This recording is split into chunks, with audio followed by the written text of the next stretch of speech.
E aí, senhores? Top Léo, só Pepino. Na aula de hoje nós vamos falar sobre multímetro. Como que você vai conseguir executar diagnósticos avançados com o multímetro. Na aula de hoje nós vamos falar sobre parâmetros de sensores da injeção eletrônica, como que você vai utilizar essa ferramenta, o multímetro, para você conseguir executar diagnósticos avançados na injeção eletrônica. Também vamos falar sobre as escalas do multímetro automotivo, escalas dos multímetros um pouco mais convencionais, que não sejam com multímetro. Qual é as escalas que você vai utilizar em cada um dos testes utilizando essa ferramenta? Porque uma vez que você entende as escalas, você precisa entender qual é o componente que você vai testar com cada uma delas. Muitos mecânicos têm acesso ao multímetro. Acontece que a maioria dos mecânicos não está utilizando todos os recursos, tudo que essa ferramenta ela pode te dar em termos de diagnóstico. Não tem como você ser um mecânico de alto nível, um mecânico de alta performance, um mecânico referência na tua região, se você não utilizar o teu multímetro no dia a dia. É essencial você utilizar, tá? O multímetro, ele vai ali, você vai ligar ele vai te dar uns dígitos aqui e você precisa saber interpretar o dígito que o teu multímetro ele está querendo te dizer, né? E se você não souber o que ele está querendo te dizer aqui, você não vai conseguir executar um bom diagnóstico, entende? Então, eu tento transmitir conhecimento de uma forma simples, de uma forma visual, exemplificando, porque, cara, tem muito recurso nos multímetros que não é utilizado, certo? E quando você entende, tem a base de conhecimento, cara, daí vai se tornar mais fácil você encontrar um defeito em um componente. E até mesmo, como nesse caso do MAP, né, que eu estava falando, o que eu vi? Que lá no meu diagnóstico eu fui fazendo, levei 2, 3 dias, até que a gente foi mexer no sincronismo de motor, viu que o carro ele estava fora de sincronismo. E era por esse motivo que estava acusando no MAP. Então a gente precisa entender quando que é, de fato, um defeito no sensor e quando que é um reflexo do mau funcionamento de um outro lugar, certo? Porque senão não tem como matar pepino. Abel, mas o que eu preciso então para fazer diagnósticos avançados? O primeiro passo, e que eu vou agora falar sobre níveis, tá? Níveis. Primeiro nível. Primeiro fazendo um resumão sobre cada um dos níveis de conhecimento que você deve ter. Depois a gente vai pegar e vai se aprofundar em cada um desses níveis, certo? O primeiro nível é você entender as escalas do multímetro.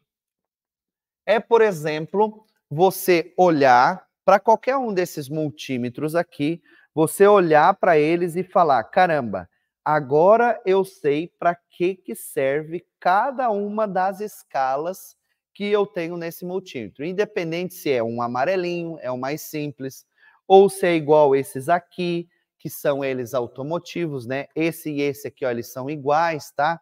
Então, independente se o multímetro que você tem aí acesso hoje seja um automotivo igual esses três, ou seja, um simples multímetro igual esses dois, o primeiro passo de você executar diagnósticos avançados é você olhar para esses multímetros e saber para que serve cada uma das escalas, certo? O segundo nível, o que é? O segundo nível é você entender quais componentes da injeção eletrônica você testa com cada escala. Vou falar mais sobre isso. Então, por exemplo, você olhou lá a escala de frequência. Vamos exemplificar que eu já trouxe para vocês. Você olhar a escala de frequência. Qual é os componentes que você vai testar com frequência? Como que é o formato de uma onda, por exemplo, de frequência, para você entender como que essa escala ela lê? Ah, se eu quero testar, por exemplo, uma sonda, qual é a escala que eu vou utilizar? Se eu vou testar a parte de sinal de uma sonda lambda, eu vou utilizar a escala de tensão. Se eu vou diagnosticar a parte de aquecimento de uma sonda lambda, eu vou usar a frequência e o ciclo Dutt. Citando outro exemplo, se eu for testar um MAF, e tem dois, tem do tipo analógico, esse a gente testa em tensão. E tem o MAF digital, esse a gente testa em frequência. Então, o segundo nível é quando você sabe, por exemplo, para que você vai utilizar essas escalas, qual escala você vai utilizar para cada componente da injeção eletrônica. Quais componentes você testa com cada escala do multímetro que você tem. Esse é o segundo nível, ok? O que é o terceiro nível?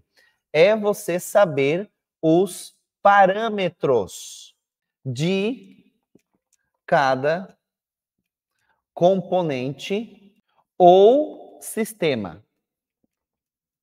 Então, por exemplo, cara, se eu for testar a RedCam com o multímetro, qual que é o parâmetro em tensão que eu vou encontrar na RedCam? Qual é o parâmetro de resistência que eu vou encontrar na RedCam? Se eu for testar um sensor MAP, qual é o parâmetro do sensor MAP na marcha lenta? Qual que é o parâmetro do sensor MAP antes de eu dar a partida, só com a chave ligada? Qual que é o parâmetro do sensor MAP quando eu acelerar o carro? Qual é o valor que ele tem que alcançar no momento em que eu acelerar? Certo? Então, se você já sabe utilizar todas as escalas, para que serve cada uma das escalas, agora o que você precisa desenvolver é o terceiro nível, saber o parâmetro de cada componente. Abel, eu não entendi de novo, então vamos recapitular. Por exemplo, se eu pegasse e mostrasse para você aqui, ó, esse multímetro, tá? Você sabe para que serve todas as escalas desse multímetro? Se sim, você já passou do nível 1, certo? Ok. Agora, se eu chegasse e perguntasse assim, fulano, para que a gente usa a escala de MS Pulse? Qual é os componentes que você testa com a escala de tempo de pulso, por exemplo? Se você souber me responder isso, você já está no nível 2. Agora, se eu chegar e perguntar para ti, cara, me fala qual que é o parâmetro em que eu vou ler de uma sonda lambda utilizando o multímetro. Se você, quem sabe, saber responder tanto do MAF quanto da sonda lambda, você já está no nível 3 e daí é só aprimorar e pegar mais componentes de como você vai testar. Vamos lá, olha só. Agora o que nós vamos fazer? Então agora nós vamos entrar especificamente em cada um desses 3 níveis. Então, primeiro nível, vamos começar aqui por esse aqui. Vamos olhar aqui para esses multímetros. O que esses multímetros aqui, eles têm em comum? Todos os multímetros aqui, eles vão ter a escala de tensão. Alguns vão ter, por exemplo, ó, esse aqui, ó, deixa eu ver se eu consigo focar, ó. Esse aqui, ó, ele tem assim, ó, VDC e VAC. Outros multímetros, como esse aqui, ó, vai ter as mesmas escalas, só que de um jeito diferente, ó. Ele vai ter V com útil, alternada, e V contínua, certo? Mas observa que todos eles têm uma escala em comum, que é a escala de tensão, ó. eles podem estar assim, ó, juntinhos, as escalas, ou elas podem estar separadas. Ó, por exemplo, esse aqui, ó, tem a alternada aqui e a contínua aqui, certo? Então vamos lá, ó. Eu posso ter, por exemplo, VDC, que é a mesma coisa que tensão contínua. Então é só um jeito diferente de eu falar que eu estou naquela escala testando tensão contínua. Ou senão eu posso ter assim, ó, VAC ou V com o til. É a mesma coisa, só de um jeito diferente. Então, basicamente, todos os componentes a gente vai utilizar a escala de tensão contínua. Quando o meu multímetro, por exemplo, ele não tem o recurso de testar frequência, por exemplo, em alguns casos eu posso utilizar daí a tensão alternada. Em alguns casos, não é todos os casos, beleza? Então, eu também vou falar aqui no nível 1, qual é as escalas que o teu multímetro, por exemplo, ele precisa ter para você diagnosticar avançado, fazer diagnóstico avançado. Por exemplo, como eu falei no começo da aula, frequência. Cara, tem muito componente hoje com frequência. Então, se você não tiver a escala de frequência, você não vai conseguir fazer alguns diagnósticos, porque componentes variam a frequência. Então, você precisa ter ela. Outra escala aqui, ó. E vamos começar pela escala que todos os mecânicos usam, né? Ó, a escala de resistência, que é essa escala aqui, ó, onde eu selecionei o botão. Todos eles também têm a escala de resistência. Esse aqui ele já trouxe até uma parada legal, ó. Observa que aqui, ó, 2 brancos, tensão. 2 vermelhos, coisas relacionadas à frequência. Amarelos aqui é o dual. Aqui embaixo, ó, são as de amperagem. Essas daqui, ó, amarela, aqui é temperatura. Aqui já é frequência, também ciclo Dutt. E aqui, por exemplo, é RPM. Então, o próprio visual do multímetro aqui, ó, já me trouxe essa facilidade de entender que são escalas que leem a mesma grandeza física, só porém com uma escala manual, né? Esse outro aqui já, por exemplo, ó, ele vai ter todas as escalas de frequência, aviso sonoro, diodo e capacitância, tudo na mesma escala. Eu vou precisar fazer o quê? Eu vou precisar mudar aqui, ó, apertar no botão de função para ele ir alterando para cada uma dessas escalas aqui, ó. Deixa eu colocar a imagem assim que fica melhor, ó. Então, aqui seria capacitância, NF. Aqui seria para teste de resistência, ó, aqui a resistência dando aqui. Aqui seria teste para aviso sonoro. E aqui seria o teste de diodo. Então, todos eles, basicamente, vão trazer as mesmas coisas, ó. Esse outro aqui, ó, já está aqui embaixo me dando o quê? Aviso sonoro e diodo. Esse outro aqui, ó, já tem 2 escalas também, ó, 2 amarelinhas aqui, ó, de resistência, diodo e aviso sonoro. Tá vendo? Então vamos lá. Outra escala também é o quê? A de resistência, diodo, aviso sonoro e capacitância. Uma das coisas em que eu falo muito para os meus alunos é o seguinte: a resistência não é um bom parâmetro para a gente fazer leitura e a gente fazer interpretações, certo? Por que não é? Vamos pensar da seguinte forma: se eu tenho uma resistência de um determinado componente alterada, ela vai alterar 2 coisas também. Ela vai alterar a minha tensão e também a minha corrente elétrica. Então, é muito mais preciso você e cirúrgico você diagnosticar por tensão e corrente elétrica do que por resistência. Vou citar um simples exemplo aqui. Caramba, ó, eu tenho um condutor aqui, eu tenho um fio, que dentro dele eu tenho vários fios. Um desses fios aqui está dando ali contato. Os outros fios não está dando contato.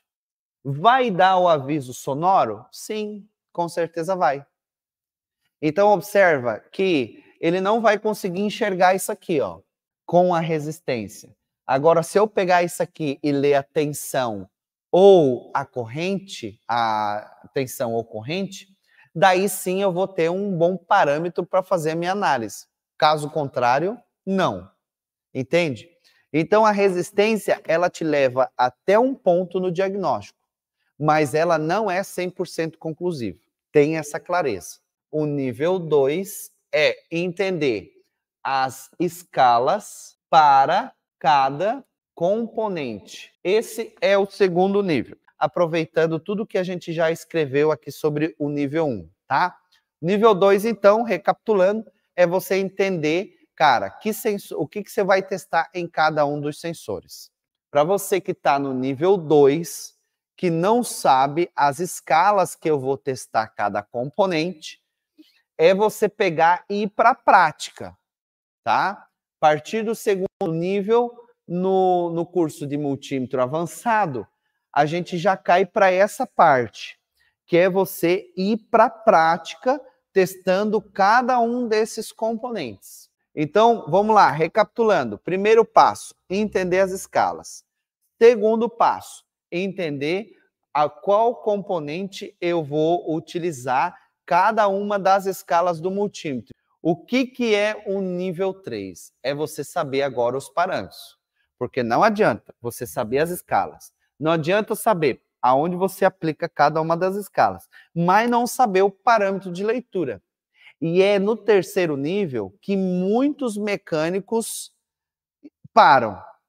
Muitos mecânicos param o diagnóstico ali, ao ponto de parar e não conseguir ir adiante. Ao ponto de, cara, cheguei aqui e agora eu não sei mais. Daí o cara continua confiando na mesma ferramenta que pode te levar, às vezes, a um erro, que é o scanner. O scanner é 50%, 50%.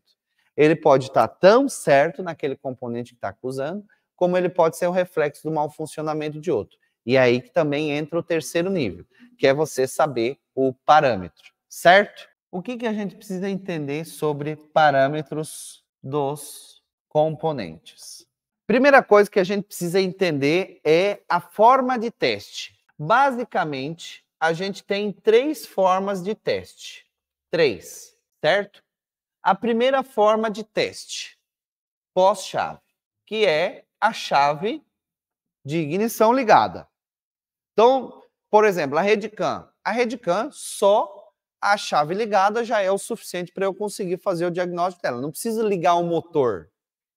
Tem componentes que a gente vai fazer as 3 formas de teste, certo? Mas você precisa ter clareza disso aqui. A segunda forma de teste é o que a gente chama de marcha lenta. Então você vai ligar o carro e vai observar o comportamento daquele componente na marcha lenta. E a terceira fase é o que a gente chama de plena carga, conhecido como pé no fundo, 100% TPS. Então observa, alguns componentes só chave ligada é o suficiente. Outros componentes eu vou fazer das 3 formas. Liguei a chave, olha o sinal. Coloquei na marcha lenta, olha o sinal. Coloquei em plena carga, acelerei tudo que dava para acelerar o motor e observei o sinal. Então, basicamente, são essas 3 formas. E nessas 3 formas, o que você sempre vai estar lendo? O parâmetro. E quando a gente fala do parâmetro, aqui vai caber o quê? Qual é o parâmetro mínimo e qual é o parâmetro máximo? Que tipo de parâmetro? O parâmetro que aquele componente gera. Então, se for um sensor MAF digital, qual é o parâmetro mínimo de frequência? Qual é o parâmetro máximo de frequência?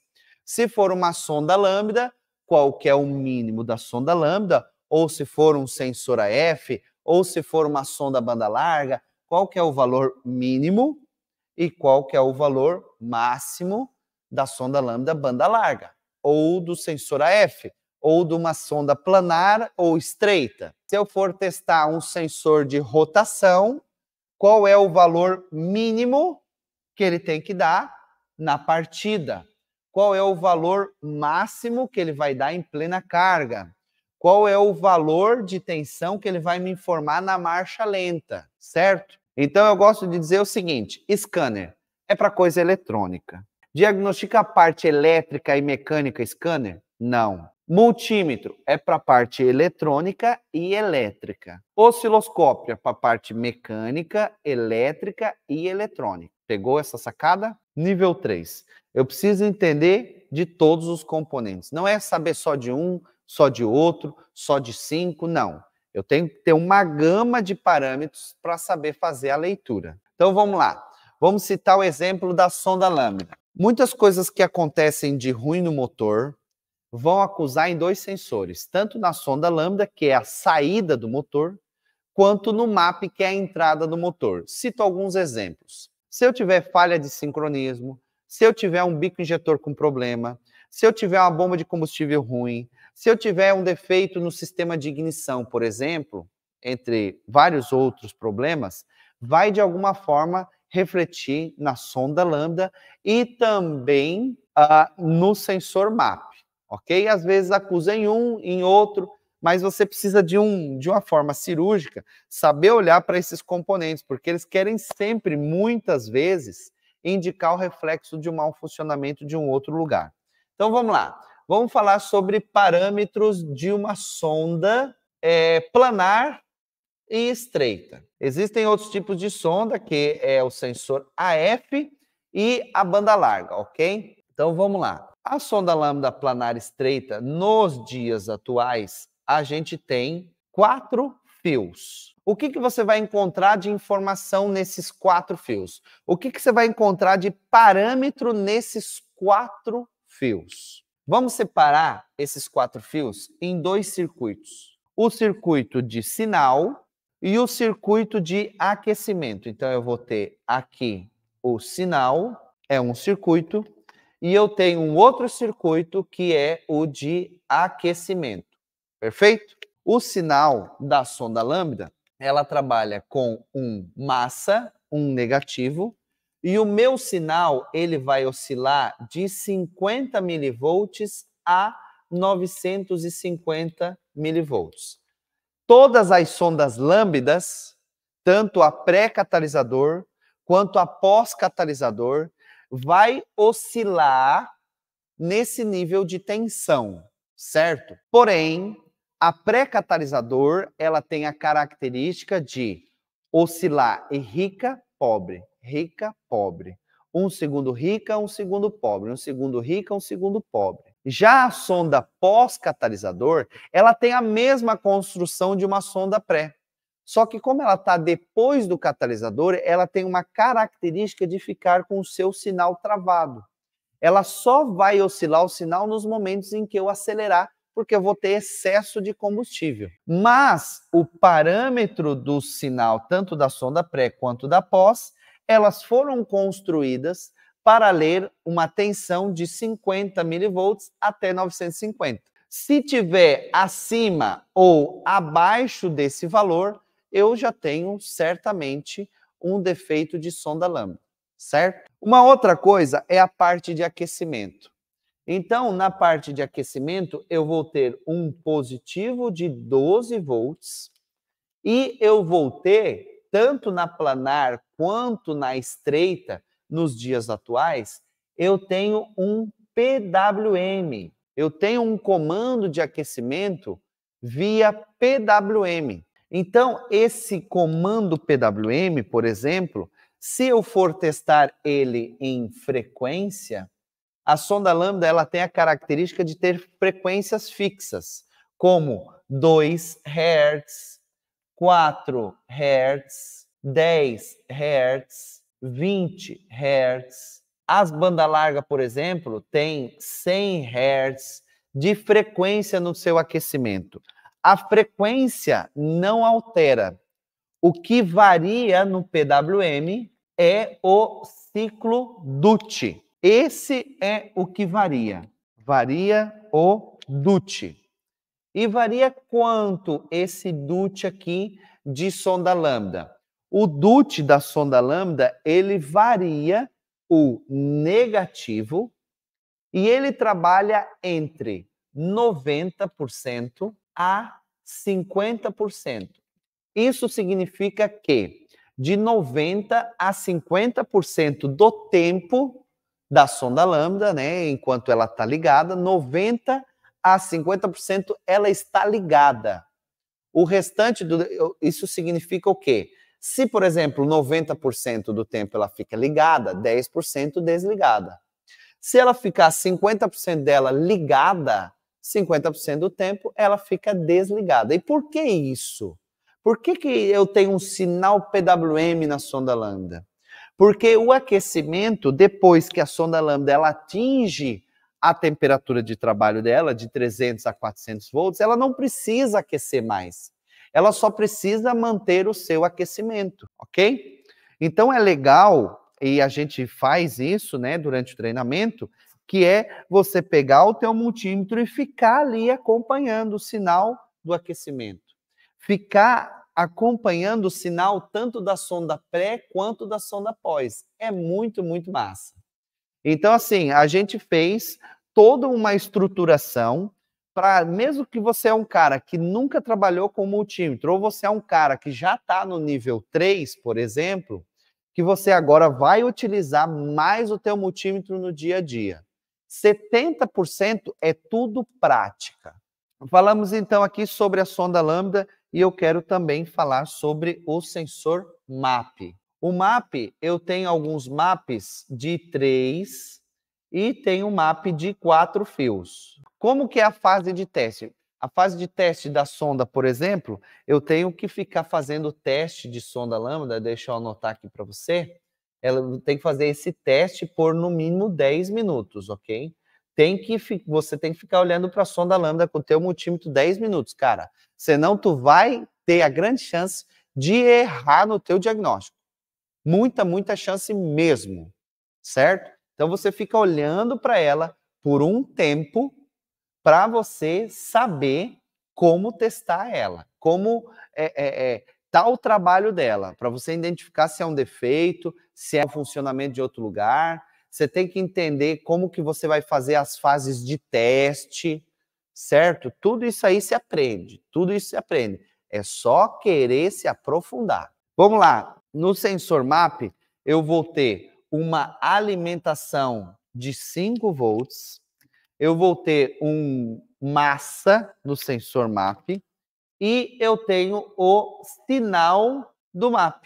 Esse sinal do MAP funciona da seguinte forma, e esse sinal é um dos componentes que você tem que testar ele só com a chave ligada, depois você dá a partida no carro e depois você acelera o carro com o pé no fundo mesmo, certo? E quando o MAP ele tem 4 fios, ele tem um fio a mais, ele vai ter integrado nele um sinal da temperatura do ar. Esse sinal de temperatura do ar, ele trabalha de 3 a 2 volts. Só que esse sinal, a temperatura do ar que está aqui, onde eu estou agora, e a temperatura do ar, o ar entrando para dentro do motor, é a mesma temperatura. Isso significa o quê? Que a temperatura do ar no sensor MAP, quando eu ligar a chave, vai estar um valor de tensão. Quando eu ligar na marcha lenta, vai estar o mesmo valor de tensão. Quando eu acelerar o carro, ele vai ter o mesmo valor de tensão, porque ele só quer pegar a temperatura. Agora, quem varia conforme as 3 fases de teste é o sinal do MAP. O sinal do MAP é o seguinte: na fase de pós-chave, ele vai me informar a pressão atmosférica do local em uma determinada tensão. Então, digamos que, por exemplo, quando eu só ligar a chave, no sinal do MAP eu vou ter lá o valor de 4 volts. Essa é a pressão referente a 1 bar. Se você estiver numa cidade de até 1000 metros acima ao nível do mar, a pressão atmosférica na tua cidade também vai ser 1 bar. Esse valor de 4 volts ele pode variar entre 4,5, 4,8, 4,2. Então ele varia conforme a pressão atmosférica. Então, essa aqui é a primeira fase de teste. A segunda fase de teste é o que a gente chama de marcha lenta. ML, não é Mercado Livre não, tá? Marcha lenta. Na marcha lenta, o MAP ele tem que ficar 1,1 volt a 1,7 volts. E se ele não estiver com essa tensão, ele tiver com uma tensão acima de 7 volts, 1,7, cara, você pode ter defeito de sincronismo, um escapamento entupido, uma válvula de cabeçote mal assentada, você pode ter uma falha de sincronismo, ok? São alguns dos sintomas quando você tem a marcha lenta, o sinal do MAP na marcha lenta acima de 1,7. Quando você for acelerar o carro, e agora você vai entender o porquê eu falei ali da pressão atmosférica, quando eu colocar plena carga no sensor MAP, o que vai acontecer? A borboleta ela vai abrir. E quando eu tiver a borboleta ela 100% aberta, por exemplo, a pressão aqui fora, atmosférica, vai ser a mesma pressão dentro do coletor de admissão. Então, se, por exemplo, o meu MAP na marcha lenta, só com a chave ligada, ele estava lá em 4 bar, quando eu der o pé, encostar o pé do acelerador no assoalho do carro, ele tem que chegar próximo a 4 volts ou até mesmo na tensão de 4 volts. Mas, como via de regra, todo sensor MAP em plena carga, ele tem que dar mais do que 3,5 volts. Ele é obrigatório. Se ele não passar de 3,5, você tem um defeito no MAP. Então, observe que com as informações que eu te trouxe aqui no sensor MAP, dependendo do valor de marcha lenta, ele me mostra que o defeito não está no MAP, mas vai acusar no scanner o MAP, certo? Em plena carga, tem que dar mais do que 3,5. Se não der 3,5, o defeito está no MAP mesmo, entende? Então, por exemplo, cheguei ali, liguei o carro, ele foi a 2 volts. Opa, já está lendo mais do que deve. Por quê? Mas continuei a minha fase de teste. Acelerei. Foi a mais de 3 volts e meio? Acelerei, soltei. Foi a mais de 3 volts e meio no meu multímetro? Sim. Então isso significa que ele é reflexo do mau funcionamento de um outro lugar. Porque variando conforme a pressão do coletor varia, ele está fazendo o trabalho dele. Senhores, agradeço mais uma vez a atenção de todos. Bora botar para derreter o uso de multímetro no teu dia a dia. Espero que aqui você tenha conseguido ter a clareza de qual o nível que você está e o que você tem que colocar o teu olhar nesse momento. Aonde você deve focar para executar diagnósticos avançados. Fechou?